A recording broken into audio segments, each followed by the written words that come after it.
Hello, my friends, and welcome to another session with the older man. Yeah, I got my cup of tea with me today because I'm going to give you a little longer one today. We're going to be talking about modern day parenting. Yeah, I'll probably get flagged for this particular video because I'm going to show you some examples of kids just, you know what? Let me just show you the first one here.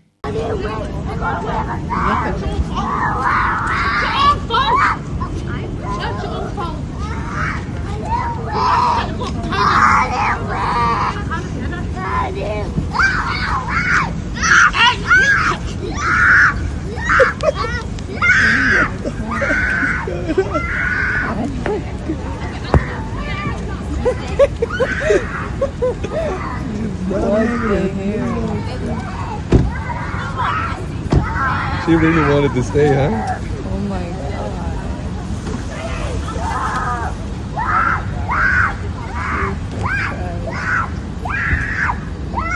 You ever seen anything like that? Guy in the back good. You ever seen anything like that? Listen, I went through probably about one episode of this, and I can tell you it's not the best thing to deal with as a parent, especially in today's environment. The good thing is I was in the Caribbean when I experienced this with my first child, and she only did it once. Yeah, one time, baby. One time. Okay. She learned from that day on, that is not something you want to do with a Caribbean parent. All right? Now, I don't believe in corporal punishment in most cases. And the thing is, I grew up with it. I got my ass whooped when I stepped out of line. That was just part and parcel of parenting from every single parent. That was what was accepted in the entire society. But when a parent went over the line, the society made them know that, hey, you went over the line. That's the difference. The entire society came out and said, no, you can't hit your child like that. You can't box your child in the face. You can't hit your child with a fist. Yes, a slap on the leg, a slap on the bottom. Yes. I went to a Catholic school that whipped the palms of my hand.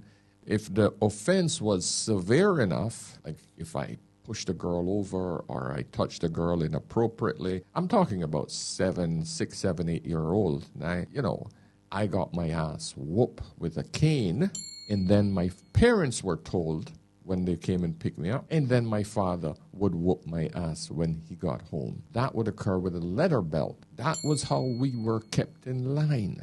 But before I go on, I want to read a few comments because you might be surprised in today's environment. Quite a few people still say that, hey, Quaz8501 says she needs a good spanking like they used to do in the old days. Yeah. Blog Like Mommy said, poor baby, she's overwhelmed. She needs a hug. She needs a hug. You think if you try to hug that child right now that she is going to take that hug? You're a delusional woman. She needs a hug. Friggin', it's unbelievable. Oh, other people responded to that. Dean said to her, heck no, she needs to be disciplined. Somebody else said, hug, slap, angry face. Dragon Sun Dart said, absolutely not. Love Me or Not says, what she needs is her ass busted for acting like that. And I love this one. This guy said, right, let's give an enraged bobcat a hug. And I'm going to put this one down here. You guys can decipher exactly what this piece means. Sexra says, GYMFIATGD. And keep going, and you guys try to decipher what every single black family would easily understand these letters and what they mean. Okay, so that's all I have to say. Our style said, yo, parenting is hard. I don't know why people think it's cool to record complete strangers and post it on the internet. This is the day and age we're in. Forget that. That's not going to change. Don't come with that all almighty part of you.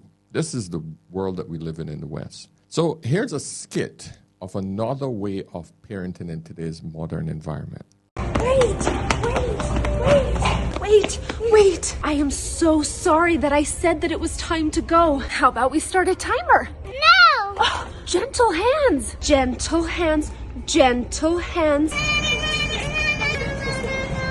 I know you're having so many big feelings right now. Mommy just wants to validate them. Gentle hands. Hands are for gentle. I am not going to cause you any more anxiety than you already have. I will be right here ready for you to get up. I can see you're having a hard time not hitting. Do you need my help to stop? No!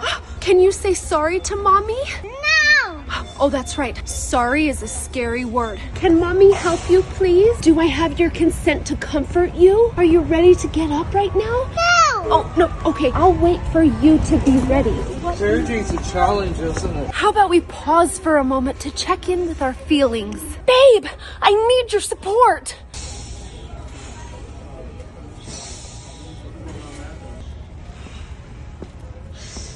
Yeah, so you guys think that that's the way it should be? You think that is the way that we should parent in today's environment? Because that's what a lot of parents in today's modern liberal society think, that that's how parenting should be. I've seen quite a few people like this. It's not a pretty sight watching it. I have to sit back and just go, what the hell are you doing? And it doesn't make sense talking to these people. They're completely convinced that that's the way they got to raise their kids. But then you have to follow that up with, okay, well, if those are the type of kids that you're going to produce, then you might have to prepare for something like this. At 8 sharp each and every morning. I don't understand. You said 8, right? Yes. 8 like in the morning 8? Yes, in the morning. Yeah.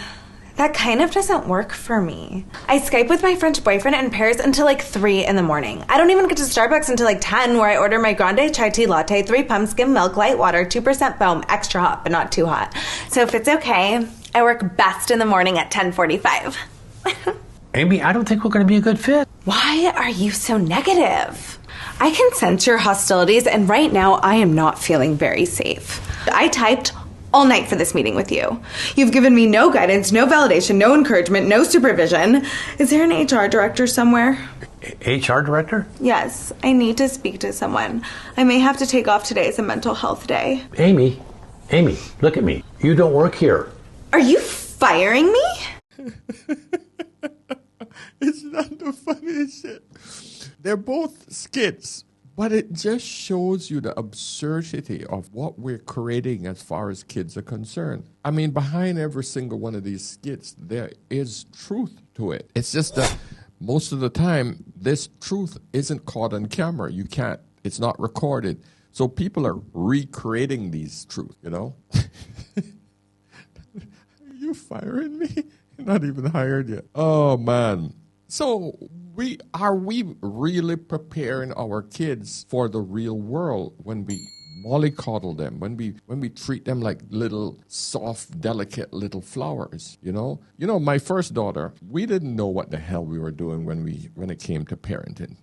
My wife and I, we both acknowledged that we did put a little bit too much care into her, right? And to this day, about to hit 18, this girl would not come downstairs without turning on every single light in the room and in the surrounding rooms. She will not sit in a dark area. The second child, we just treat her like, yeah, we've done this before. None of that cuddling, none of that, my little baby, none. She is the toughest, man. Dark, don't give a shit. She'll walk out on the street in the night alone. She'll go into any dark room and just sit there alone with herself, just hanging out on her phone. Pitch dark. I'll turn on the lights like, what the hell are you doing? Oh, just here, just relaxing. I'm like, yeah, but the lights are not on. So the complete opposite. She eats anything, never gets sick. First child, pick, bone thin, just never freaking, nothing is good enough for her. She literally, no, I don't like that. No, I don't like that. Nope, don't like that. Second one, I'll try it. Try it. Oh, that's good. Oh, that's not good. I don't like it, but I'll eat it. Complete opposites. Now, you'll say probably different personalities, but part of that is that we knew that we coddled the first one too much. So, my friends, we need to just be careful because good parenting has an influence on the child. But I want you guys now to watch a real video of a young lady in today's modern society complaining about her first job. I'm probably just being so dramatic and annoying, but this is my first job, like my first 9-to-5 job after college, and I'm in person, and I'm commuting in the city, and it takes me fucking forever to get there. There's no way I'm gonna be able to afford living in the city right now, so that's off the table. Like, fucking duh!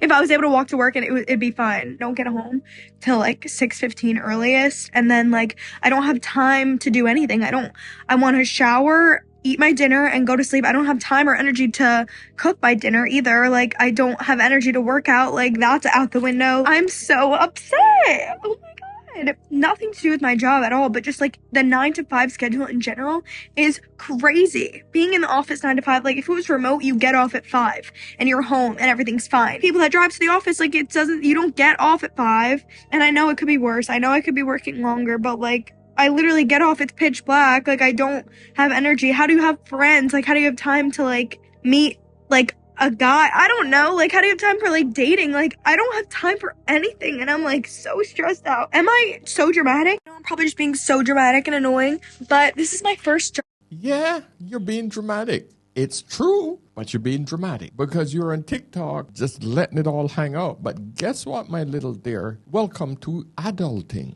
This is the reality of life. But a parent's job is to actually prepare you for these things. Actually, college should have prepared you for that and not made you think that, oh, you're going to come out of school and you're going to have, that corner office and you're going to have this and you're going to have the best of this and you can do your own schedule, blah, blah, blah, and the world is going to be great. College and high school should have prepared you for the realities and the hardships of life. And so when I hear all these women going, oh, I'm gonna go to college and I'm gonna have a career and you have a job. This right here is a job. Like most of us, 90%, if not 99% of us have a job. We don't have careers. Okay? This is the reality of life right here. Juvenile J says, adults, welcome to the real world. The real question, why did we design a world like this? Now, that's a whole different video.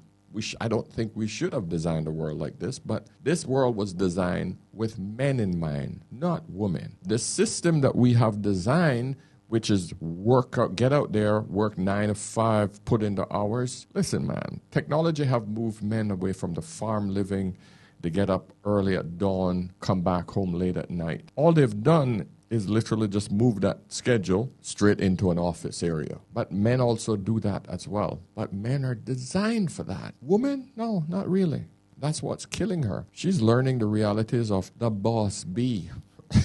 There's nothing bossy about it. You just entered a world that you're not going to enjoy. You'll soon be looking for that man. And you know what? You should have found your man in the first 2 years of college, and you should have settled down with him. Then you would have gone through at least 2 to 3 years of doing exactly what you're doing right now. Both of you saving enough money, putting it away for a nice little home or an investment, getting a child, and being a wife where you've accumulated enough so that the husband can go out and work on his own while you start to look at something part-time closer to where you work and to be able to take care of your child at the same time. That is what should have happened. But you're out here alone. Alison Liang said, stop criticizing her. She's right. It's messed up. Yes, it is messed up. Miss Duma says, humans aren't meant to work 40 hours a week for 3 weeks of vacation a year. It's no wonder everyone's mental health is shit. No, women mental health is shit. Men are designed to do this. You ladies are starting to realize that this shit isn't designed for you. But you want to be men. You want to be like men. We want the equal opportunities. Get out there and do it. Listen, I witnessed my wife going through her tired period now. She's in her mid-50s. She's tired because this is not work that is designed for her. This 40-hour work week isn't for her. It's not for women. Too Bright says, no. Go home and hug your parents as they've been doing that for years to support you. Exactly. Men aren't complaining.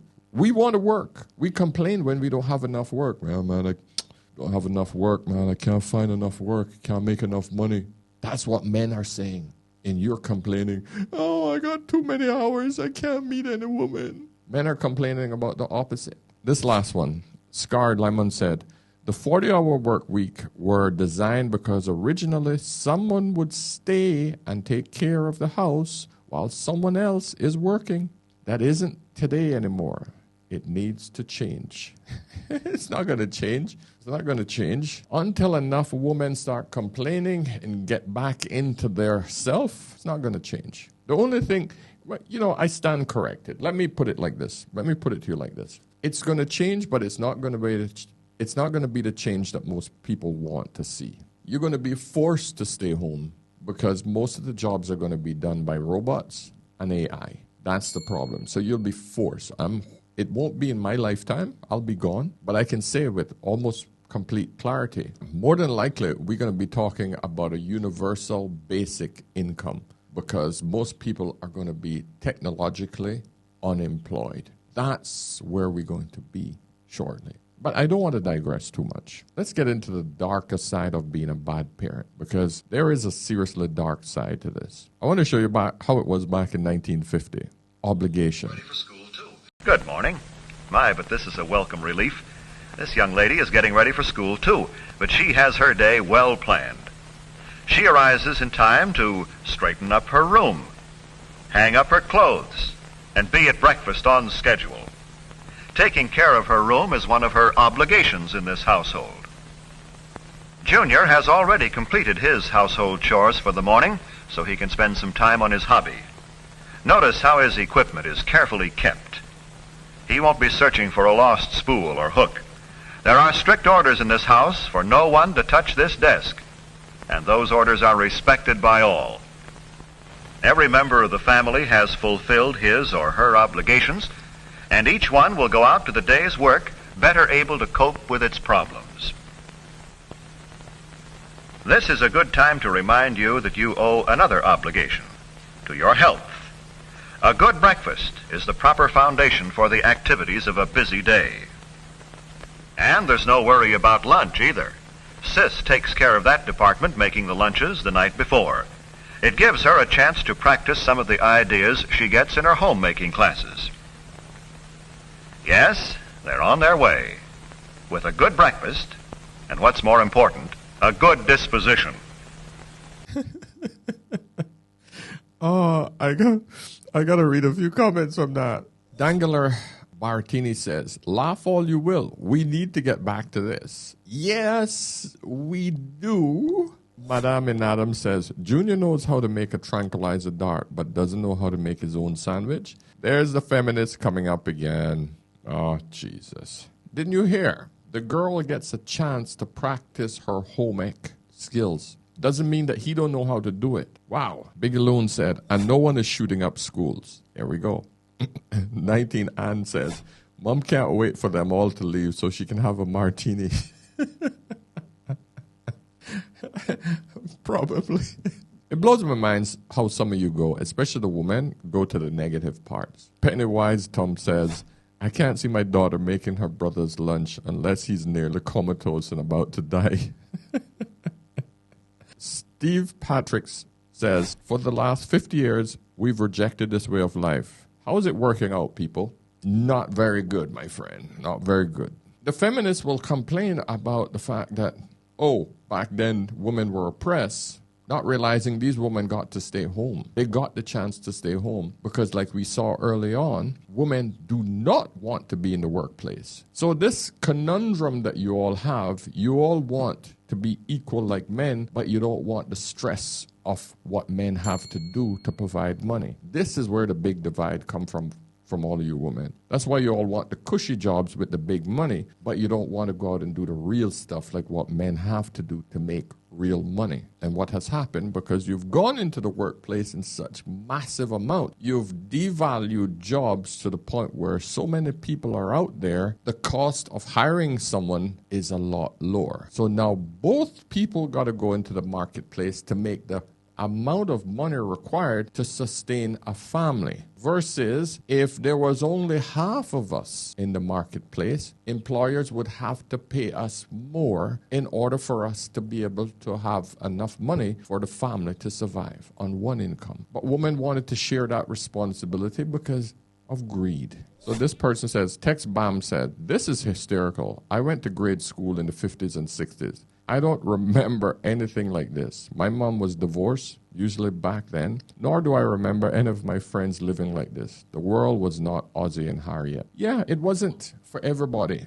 But the point is that this was the narrative pushed on television at that time, not dysfunction. Those were the principles pushed on the society at that time. That's the difference, my friend. Not every house was like this. I'm sure it wasn't. It's impossible. But in today's environment, everybody want to live like the real house of, what do they call it? The real wives of housewife, the real housewives of New York, the real housewives of Dubai, real housewives of Chicago, real housewife of Atlanta. And what is it? What is it showing us? Dysfunctional homes, overly aggressive, overly entitled women who are married to wealthy men, who live a life of extreme privilege and just disgustingly spoiled and stupid. And that's what our society is growing up to be. The Kim Kardashian types of the world. That is what has destroyed our society.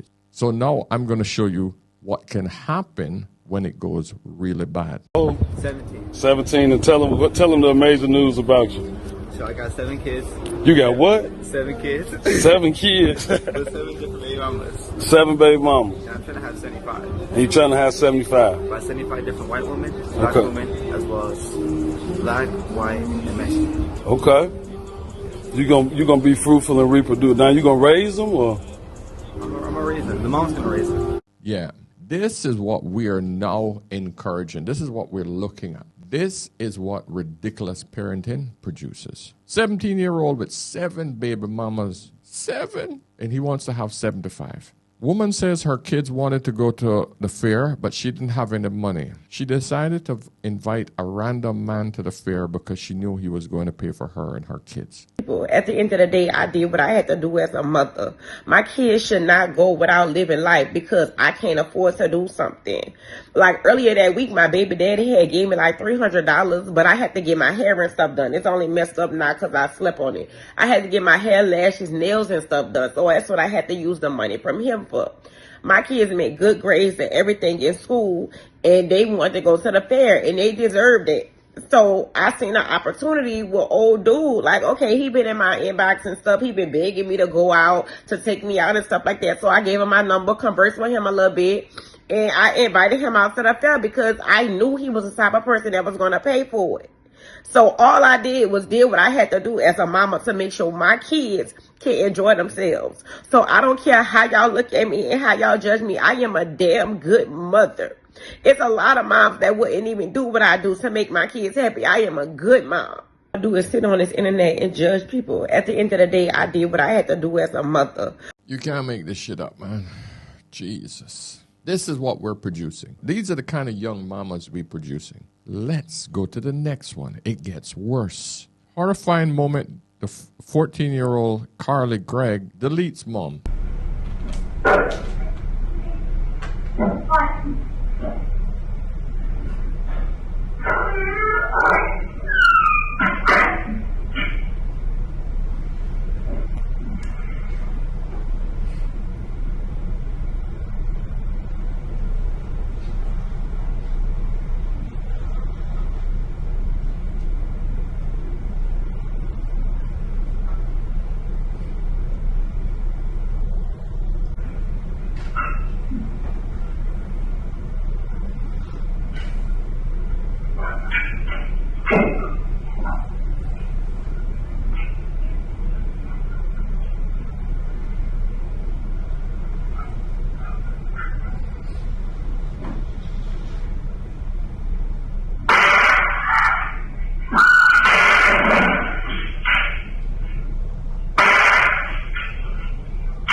I have no words, man. There are certain kids that don't care what you do. You understand? You have to understand what that means. That's a person who's not born with the empathy gene, the gene that shows any feelings at all for another person. But we also got to realize that somewhere along the line that parent messed up, because that's a child right there. I don't know what the story is. The case is currently going on in court. I've seen some follow-ups on it on the news, but I haven't gotten any information here. If you guys want to go and check it out, by all means do so. But it is a sickening sight to see when a child goes this far. But this is the problem that we're currently having in our society. Let's look at this one. A 13-year-old girl was arrested for stabbing her 7-year-old sister to deletion because the younger sister left a note in the bathroom asking her family members to flush the toilet. Ooh. You can't make this shit up, man. Oh. A 13-year-old girl accused of stabbing her 7-year-old sister to death inside their Taylor home on Saturday has been remanded to the Wayne County Juvenile Detention Center. Initially, during a virtual hearing on Tuesday, a referee set the girl's bond at $10,000 personal bond, but stated the parents weren't ready for her to come home. However, given the circumstances of the case, the Wayne County Prosecutor's Office thought the bond was too low and remanded the defendant to the Juvenile Detention Center. Investigators say the girl fatally stabbed her 7-year-old sister more than 10 times when she was babysitting her. She was allegedly mad because the younger girl left a note in the bathroom asking her family members to flush the toilet. The brutal attack happened in the bathroom. Police say the teenager used 2 knives, a butcher knife and a hunting knife. During the virtual hearing, she calmly stated she was an 8th grader at a middle school in Taylor.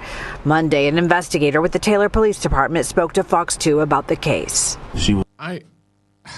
Man, this makes my heart bleed. It really does. Jesus. I don't know. I mean, I just have nothing else to say about that one, man. Here's another issue here. I'm sure you guys saw this one. Student knocks assistant principal's eye out of socket. So she's blind in one eye now. August 15th, during lunch, I heard our behavioral teacher call on the radio to administrators for assistance.